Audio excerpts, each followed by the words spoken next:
Hey everyone, Irit Eizips here. Thank you so much for joining us today on the Customer Success Podcast, CSM Practice.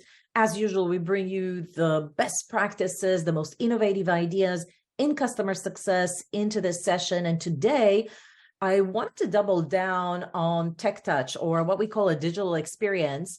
And I wanted to share a solution, which is called the Customer Hub.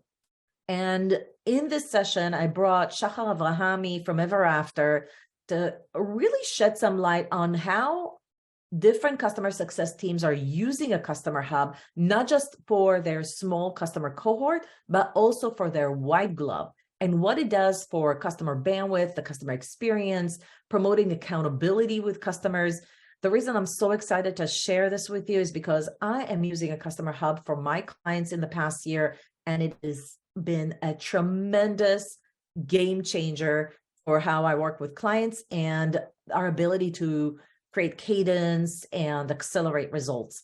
So with that, I want to welcome Shachar Avrahami to the podcast. Shachar, thank you so much for coming into our show.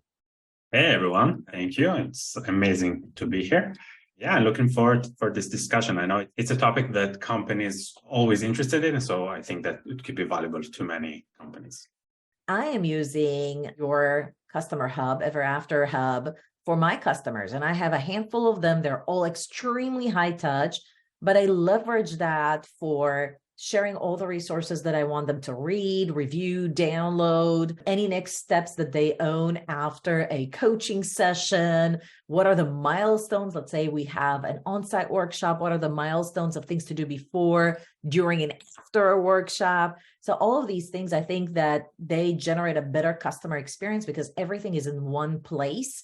And so I definitely also envision something maybe less baked as this, but does have room for what are your tasks? What are the meetings? Here's my meeting summary notes from our last coaching sessions. Here are all your resources, etc. It just creates a great way to centralize everything that you communicate with a client all in one place. They can always go back to it and see it. So that's one of the reasons I wanted to bring the customer hub concept into the world of customer success and create this awareness, because I don't think that enough companies are leveraging that for their CSMs. And I think that we can elevate the customer experience and reduce some of the back and forth emails quite a bit. So I want to start with this. We can scale customer success for both high touch as well as the lowest denomination of customers, what we call the long tail. And I believe most companies would develop an engagement model that's called a tech touch or a digital experience for that customer cohort. Maybe you can share from your experience, what are some of the key principles when we're thinking about a tech touch strategy as it relates to customer success? I'm doing product and strategy here in EverAfter, and I was fortunate enough throughout my time here to speak, if I'm not mistaken, with over 300 VP customer success and CS leaders. So I think that by those conversations, I'm able to define that the three key principles of a successful tech touch strategy would be the first one, that the program must be super actionable for the customer. We all work with a lot of different vendors and a lot of different tools. And if someone sends me something over the email that I need to read and I need to dig in to understand what the hell I need to do, it's a bit problematic. So a successful tech touch strategy will actually surface the most relevant action items that I need to do.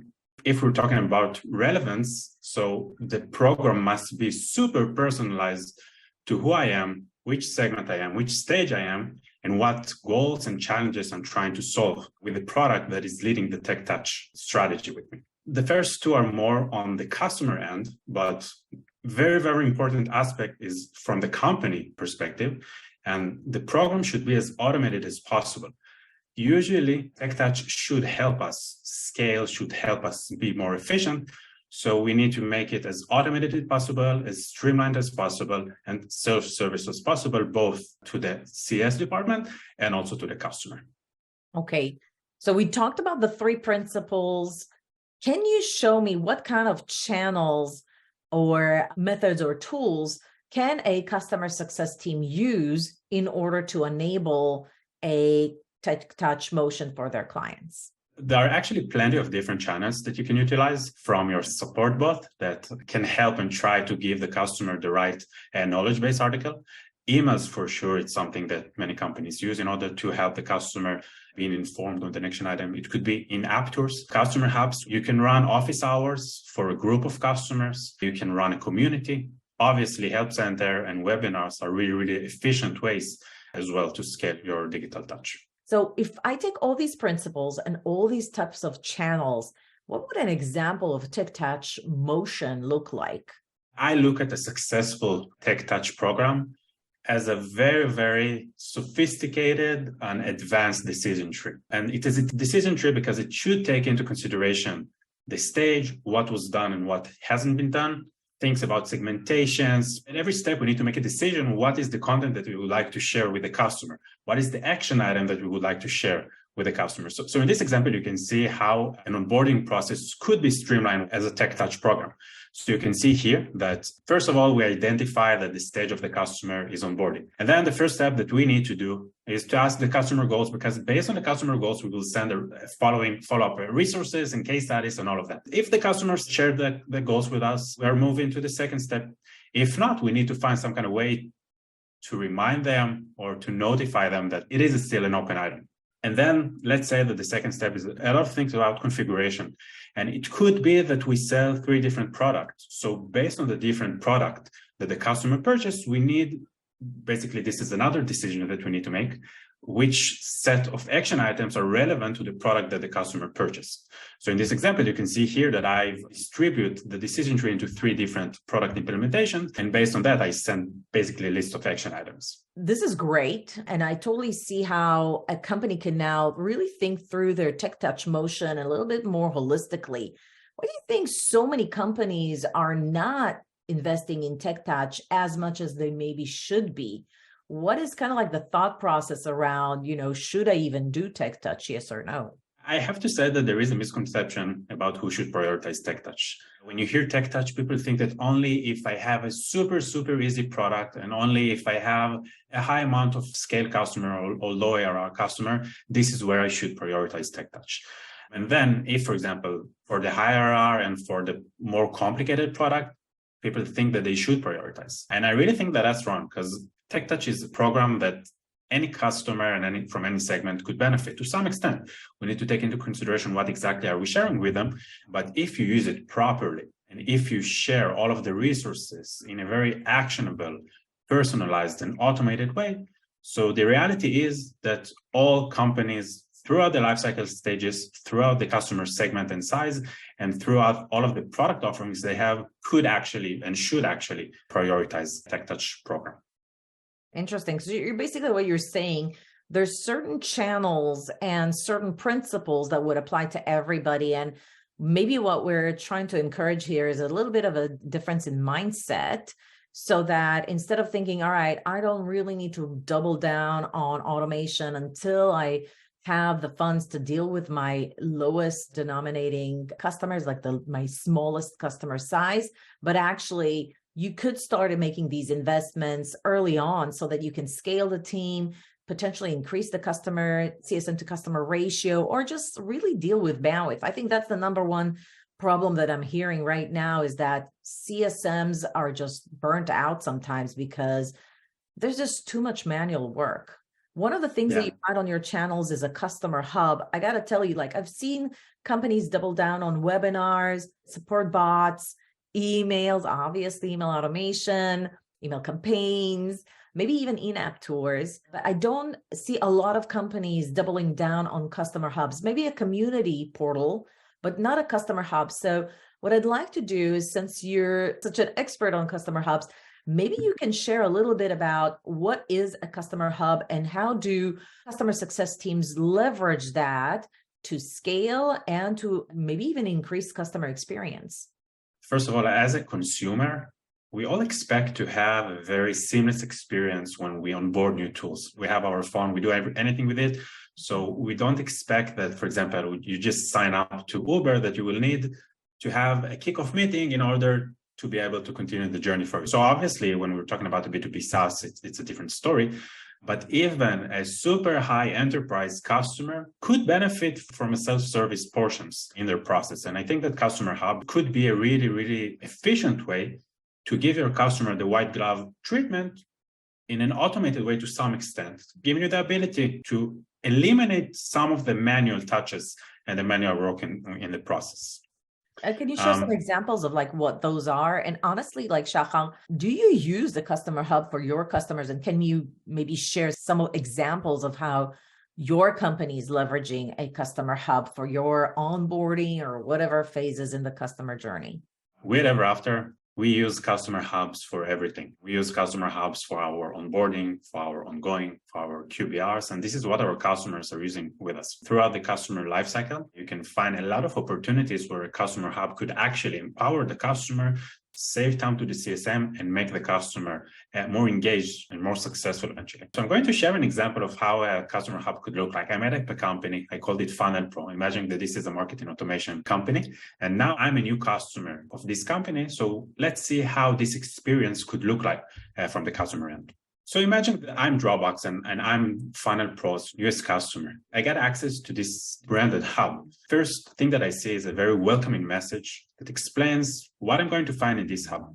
And instead of sending a very long task plan over email or spreadsheet or something that feels a bit overwhelming, in this hub, I actually split the experience into smaller, actionable, personalized chunks that will make the customer feel success as they go.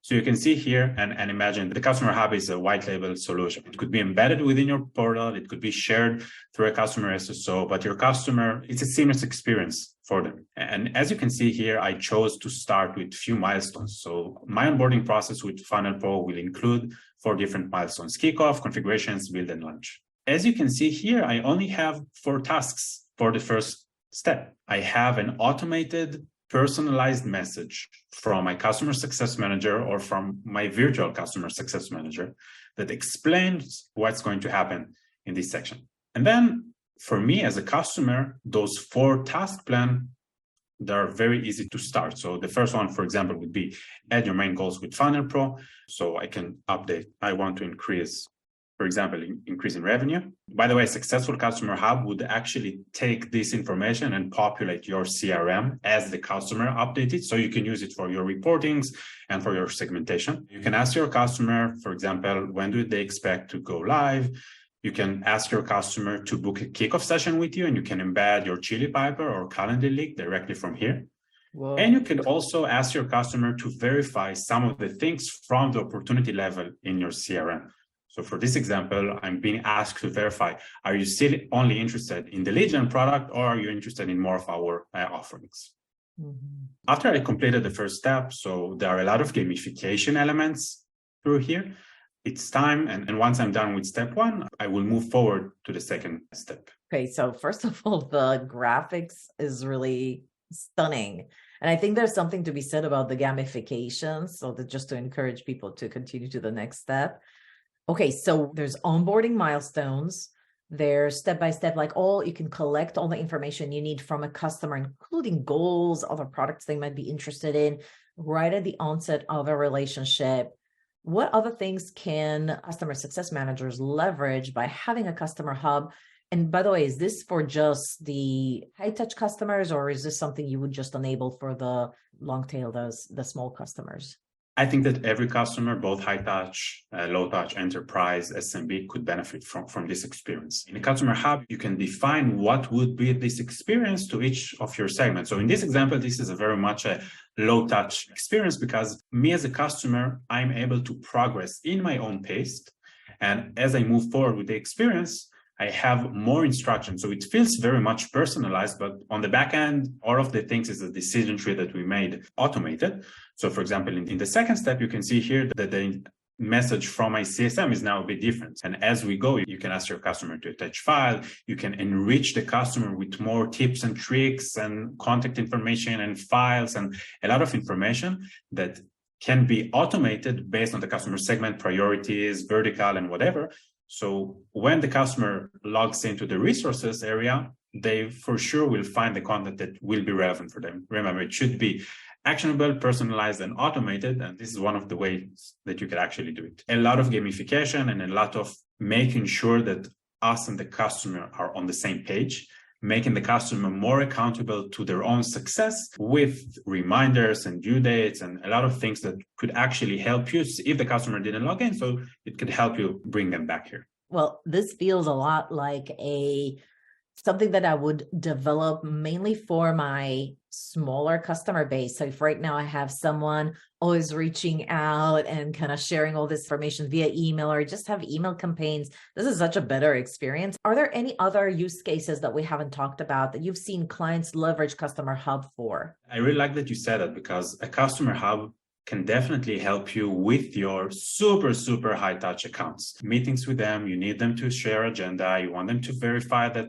you're aligned on the next step. So instead of doing all of that over email, which is not actionable, and we all get so many different emails throughout the day, unless you read it and act upon it on the moment that you got it in your inbox. So actually Customer Hub definitely can help you with your high touch enterprise, super wide glove treatment customers that you have. Because this would be the source of truth with all of the different stakeholders that you can align on next steps, meeting summaries, meeting recordings, action items, files. You can even pull statistics and dashboards and analytics view to this hub. And imagine that instead of sending them so many different emails or so many different other platforms, you can bring all of the information to this one source of truth that could live inside your product. So you can see here a few of the examples. You can share KPIs and goals and meetings and support systems and milestones and a lot of information, and basically everything that you and your customer need for their success could live here. A Customer Hub could actually be leveraged throughout the customer journey, from POC, like imagine how you can differ your POC experience with your customer by sending them this amazing branded hub for your high touch onboarding, your low touch onboarding, to manage success plans. And success plans, if they're not shared with the customer, it's just a spreadsheet that is stuck in the drive. If you share it with them and review it together on the ongoing meetings with the customer, it has more chances to actually be accomplished. And you can also run your automated QBRs with a Customer Hub. Because it will be actionable, you can pull the relevant and personalized information from all of the different data sources that you have, and it can be automated. So this is, for example, a slides mode of the Customer Hub that you could actually share with the customer in an automated way. Imagine you have a full low-touch customers, so you can build a recipe for this QBR and share it with them as a service QBR. You can align on the actual goals together with them. You can pull it from your CRM or from all of your system. You can ask for feedback. And then you could obviously share with them some of the key analytics that they had. And all is automated. And you don't need to prepare the slide for them, meaning that you can streamline this to your customers, even if they're very, very, very low touch customers. Yeah, that's really cool. And I like how you can combine a questionnaire, even if it's just an NPS score, to increase engagement and really getting the feedback while you're at it. Exactly. And also from the QBR, even if it's automated, you can, based on their input, provide them with the recipe for the rest of the success with them, and also use it to share your latest product updates and QBRs and feature requests and a lot of the information that is really helpful to share it with them. And again, in an automated way. Wow, I like this one. I don't think enough companies do this, like really say, okay, here are all the features you requested, and this is where they are in the product roadmap. If a company actually implemented a Customer Hub and really embraced customer tech touch in general and infused more automation in both high touch and tech touch, how would you recommend a customer success executive to see or to gauge whether or not they had any success? How would you recommend them to quantify the success, that they can talk back to their board and say, here's what happened, here's what we've done, and this is the impact? How do I measure the impact of infusing customer tech touch in my customer journey? So there are actually tons of different benefits from a successful digital touch. I will say that it's a journey. You can expect to increase your ARR per CSM by 50% in 1 month. It's just the way that it happens. It's like a constant process of iteration and versioning, and really starting small and then to add more and more and more channels and use cases to the digital touch journey. But if it's done properly, so you can see really a lot of benefits. First and foremost, and I think that in an era of efficiency, to increase the ratio between CSM to ARR is definitely something that you can expect from a successful digital touch. You can expect to have higher customer engagement because the content is personalized and actionable. Because of that, and because you are empowering your customers, you can expect a shorter time to value, higher feature adoption, higher satisfaction, and eventually all of this can lead to higher retention and higher customer lifecycle. You can even use the hub to suggest the customer about potential other programs and products that they can purchase, because you will know that you can show that it correlates to their priorities, goals, and success. So a lot of success indicators from a digital touch that you can expect. Obviously, the overall retention rate is a lagging indicators. Which one of these do you expect to start seeing quick results? What are the leading indicators here? I think that CSM to ARR is kind of lagging, but also a bit of a leading indication. I think that inside that you can expect to have, for example, less touch point needed. So if you empower your customer right after the close one with a very engaging onboarding portal, this could actually save you hours and can save you meetings. And with this time, you can take more customers. You can expect fewer support tickets because all of the information and all of the relevant information can be here. And engagement, and I think the time to value is also relatively quick to measure if done properly. So I think that first layer would be more immediate. Yeah, I can speak from experience. After I installed the first customer hub, first of all, my first design for the customer hub was not great. I had to go through a couple of iterations before I felt like I got it right. I got a high customer engagement. The first ones, it was definitely a hit and miss. But now that I feel like I designed it properly, customers are actually going in, completing tasks, commenting back on questions that I have for them within the hub. So there's less emails, and also their responses are saved in the hub. So I have a place where I can go to. I don't need to search my Google inbox, whatever. And so I think there's an efficiency from both my team and the customer's team. So as a CSM, we don't have as many back and forths. And I think that one time I was changing something in what you call a kit, which is kind of like the template for the portal.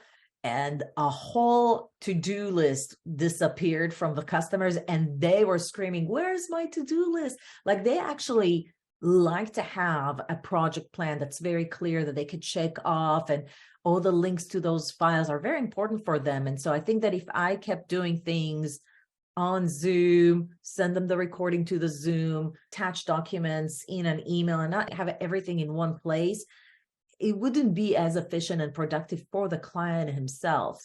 And so I think that there's something to be said about the customer experience and our ability to support them in being successful and holding them accountable. Because now all those to-do lists are not buried in an email. They're actually out there to see with clear deadlines and an owner. So there's something to be said about that. And I don't know that you can quantify that.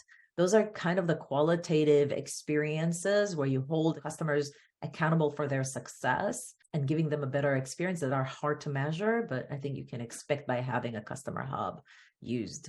Just to add on top of that, especially, for example, if we were talking on a low touch segment, so we have customers that experience a shorter onboarding time by 50% and 90% less emails between the CSM, the customer, throughout the onboarding process, and all of that while maintaining a very, very high satisfaction rate and even higher correlation to their health score. So we have a case study on that. Maybe we can share it on the resources. But I think that from the CSM perspective, I think that you got it right. It is an iterative process. We start with an MVP.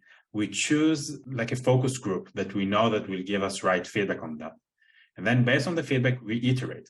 And it's important to make sure that the structure is right and we're not overwhelm the customer, and they actually can own their success and the process.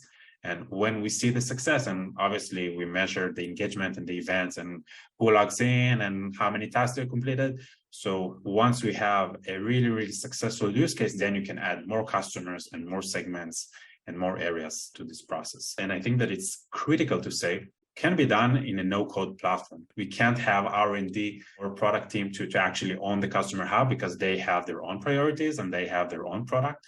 So this is your kingdom that you can build, and you can maintain in a click of a button and replace in a click of a button the content for a customer, and you have this independent platform to do it. And I think that it's super important to lower the total cost of ownership to the minimum possible. Yeah, all right. I think this was a great overview of how you can leverage, first of all, tech touch in general for high touch and low touch, and kind of like remove that misconception that you really need to focus on tech touch if you have a small customer cohort with very low MRR. It's actually something that both white glove and very low touch engagement models should be leveraging. You might leverage it a little bit differently, but a customer hub can be a tool that can work for everything, different focuses and emphases depending on what you're trying to accomplish.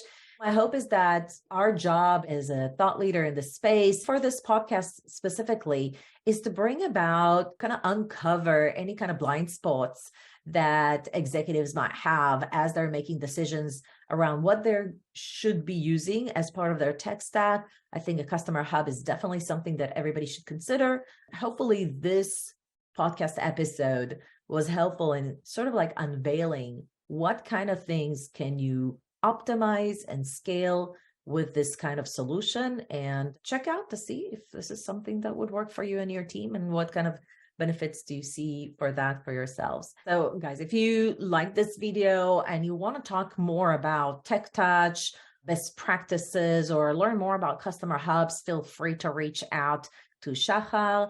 I'll include the link to his LinkedIn page in the description below, as well as a link to EverAfter if you want to check out Customer Hub and see a demo, of course, no obligation or anything like that, just to expand your understanding of what this is. If you've never seen it before, never used it before, and if you like these awesome like graphic designs, I adore those. Absolutely. I think you've done a terrific job with that. So thank you so much for today.